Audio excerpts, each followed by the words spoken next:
Henkel has been the winner in the first year of the German Sustainability Award and has remained associated with the project ever since.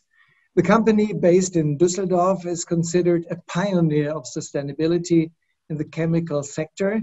And I'd like to welcome Sylvie Nicol, who is responsible for sustainability in the group. Welcome. Thank you. Thank you for having me. You have been with Henkel for 25 years. Since last year, you're Executive Vice President, Human Resources and Infrastructure Services, in this position responsible for sustainability. What motivates you personally to drive the topic of sustainability? This is a very good question to start with. What motivates me is the challenge and the opportunity to make a difference. I believe that you have to be really passionate for the topic to push it forward.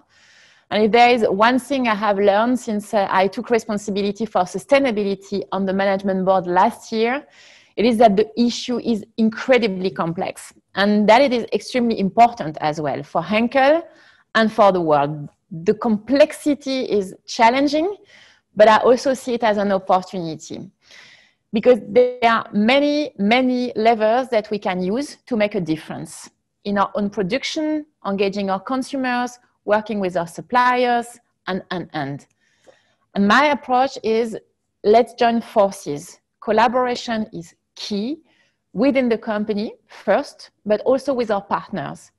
Along the entire value chain, I think we can really make a difference if we work together. Because one thing is very clear, we don't have much time. The next few years will be decisive. That is why our motto is, let's act now for tomorrow. And when you realize that you can make a difference, I have to say, for me, there is a great motivator. So you have addressed the topic of complexity. Where exactly do you start as CHRO and chair of the Henkel Sustainability Council? Yeah, you know, I don't think it's really decisive where the topic is located from an organization standpoint in the company.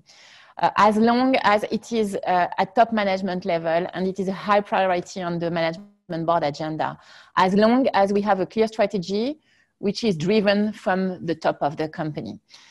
But I also think that with my different responsibilities at Henkel, I can build a good bridge because sustainability is not only an issue for a team of experts. You need them definitely, and I'm glad we have a strong team at Henkel.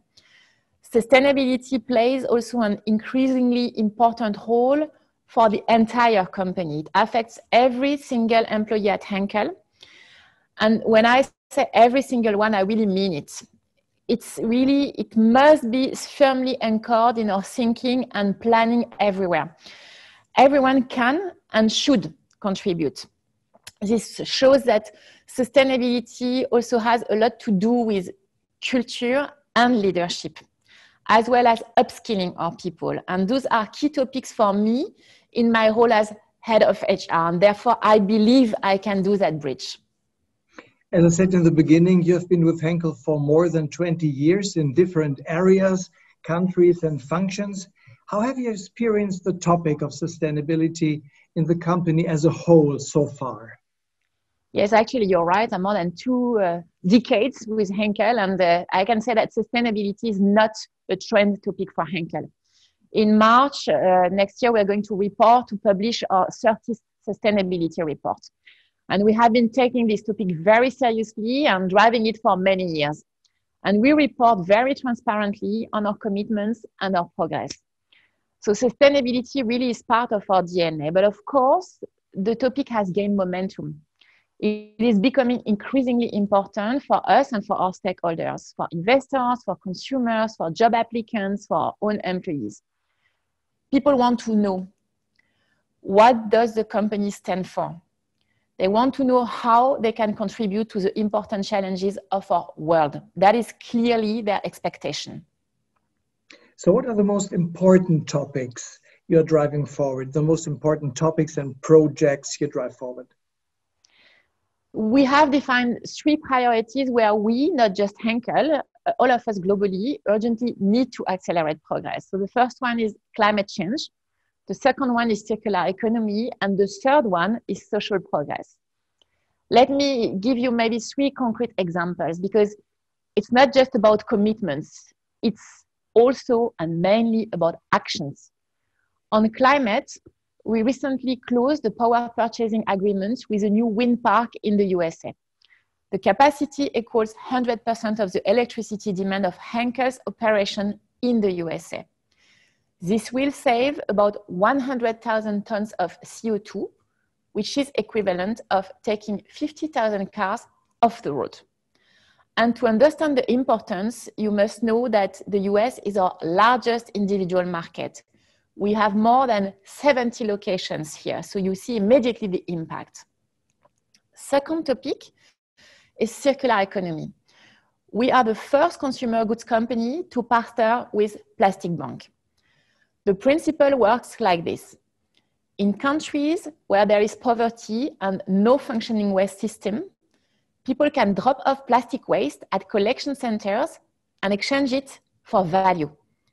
In this way, plastic can be recycled and poverty can be fought. And we as Henkel use the so-called social plastic in our product packaging. Together with Plastic Bank, our partner, we will set up 400 new collection points in Egypt. And last example for today, social progress. We are collaborating with Solidaridad to support smallholder farmers and further promote the production of sustainable palm oil. With our initiatives, we have already reached 30,000 smallholder farmers. These 3 examples show what we need are concrete actions. But it also shows we cannot do it alone. Collaboration and joining forces are key along the entire value chain. Absolutely. Thank you very much for today. I wish you good luck with all these challenges. Thank you very much, Ms. Nicol. Thank you for having me.